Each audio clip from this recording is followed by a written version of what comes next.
He's living in me. My life is hidden with Christ in God. I'm complete in Him. I'm not looking for healing. Healing is living inside me. I manifest healing. Everywhere I go, hallelujah, healing happens. So what happens is I can't get sick. And I don't get sick. And you can't get sick when you're convinced that you are already there. But you got to speak it. It's a sound. You got to say it. If you say to the mountain, be removed and be cast into the sea, and do not doubt in your heart, you have to speak it. It has to come out of your mouth. Amen.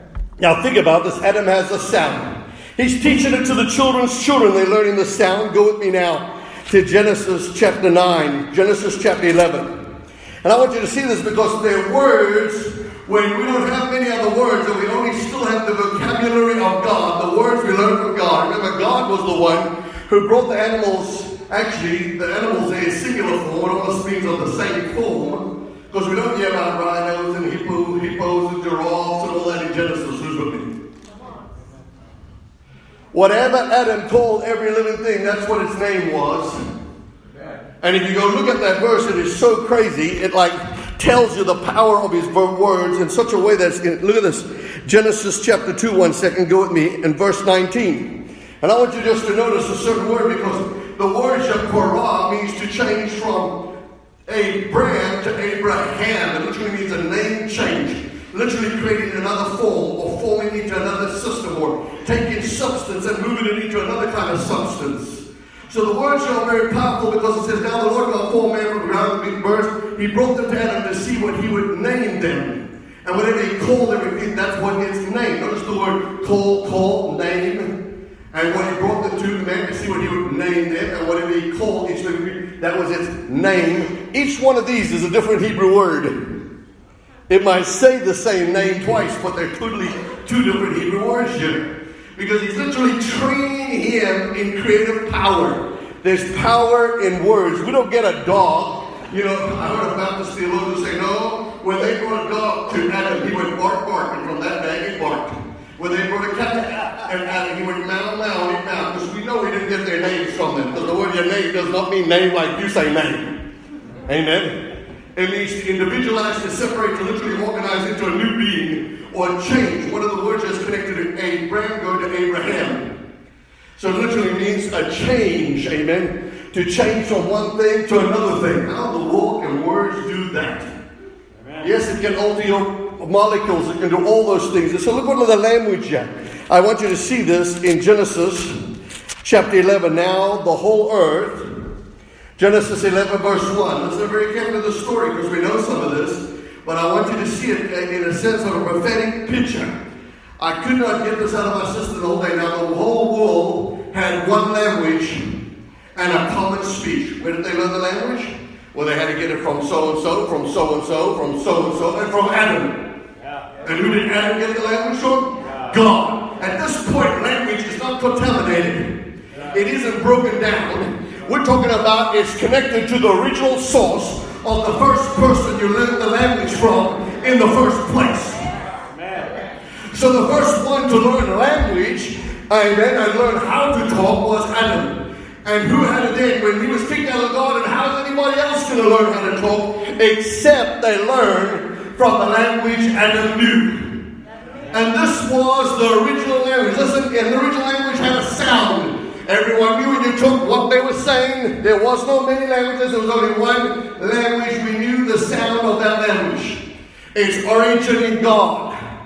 Oh, I love this. Amen. And look what happens. Go with me to verse 2. Look, it came about that they journeyed. Amen. And watch this. Go with me to verse 3 now.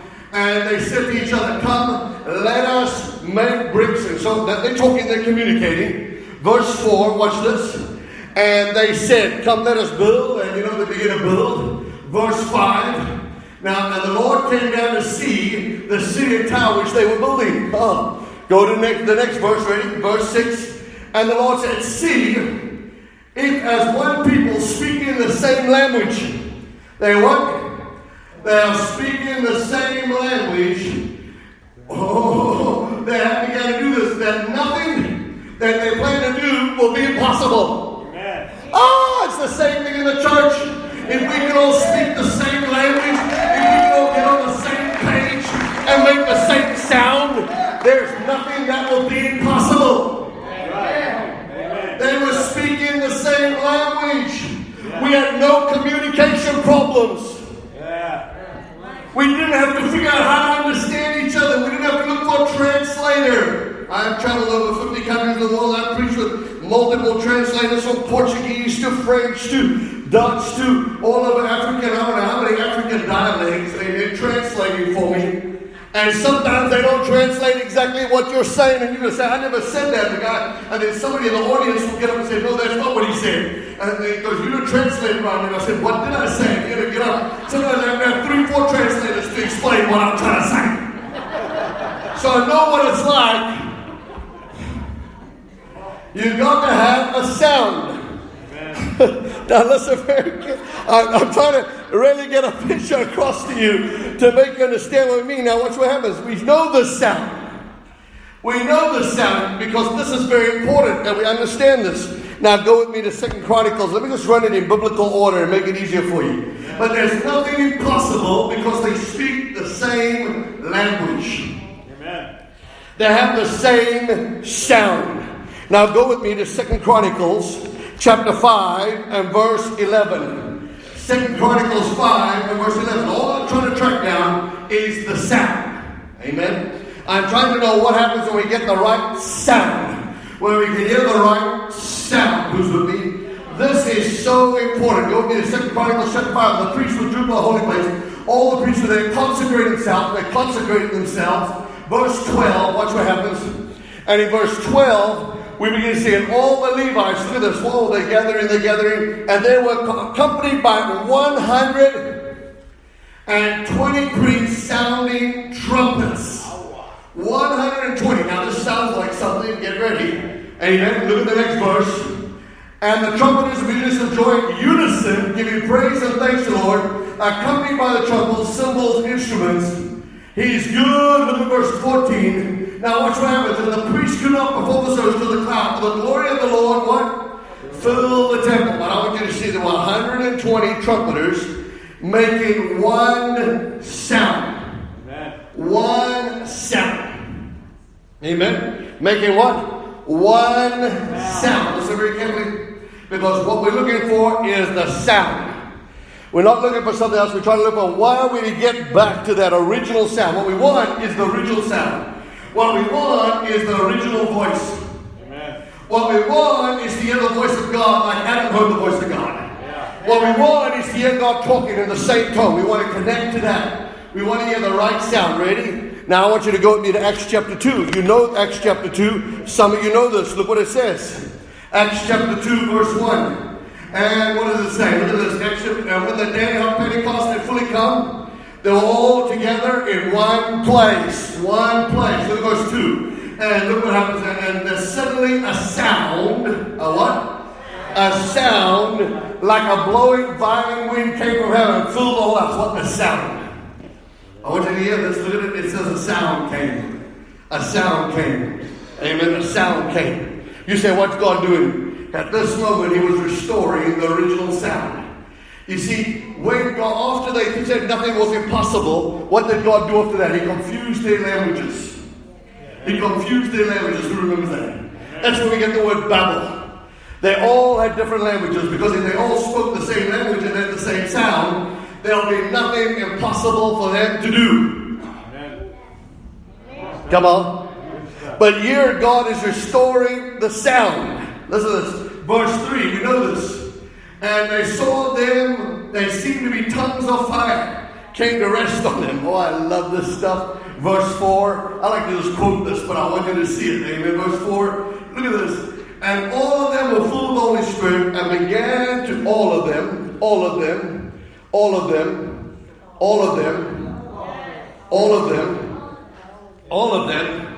Acts 19, when Paul prayed for them, they were all filled with the Holy Spirit. Acts chapter 10, 44, while Peter preached, the Holy Spirit fell. They were all, every one of them, they all spoke in tongues. Yeah.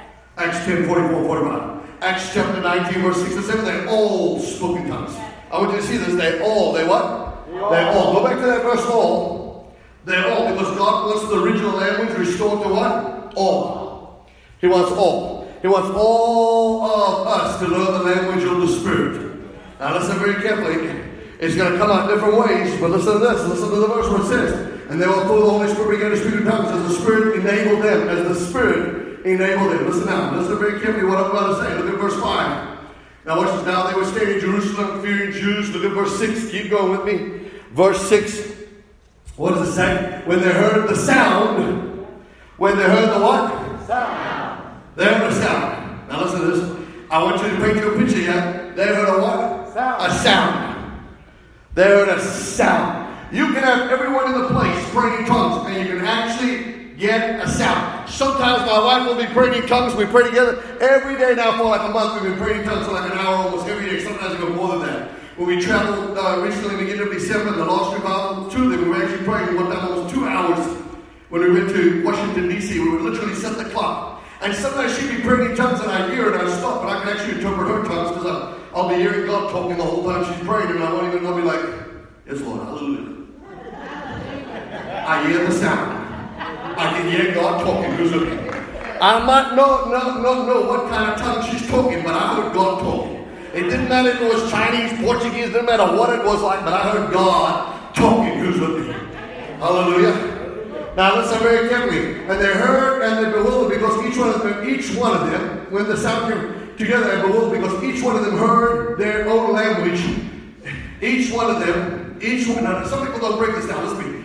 Each one of them. Okay, let's say we got like a certain amount of people. Let's say we have 120 in an upper room. This was an upper room. 120, they're probably squashed in there. 120 in this upper room, and everybody's come on, and they're all praying in tongues, fires on their head, there's a wind, they sound. If there's 120 people speaking 120 languages in one room upstairs, let's say we're all in the balcony, and you have 120 people up there in that balcony, all talking in tongues, screaming in different languages and all kinds of unknown tongues, and who's with me? Tongues of men, tongues of angels, whatever it is. How in the world is the guy going to go, I hear Egyptian. Whoops, I hear French. I hear Japanese. Huh? Somehow the Japanese guy was hearing Japanese.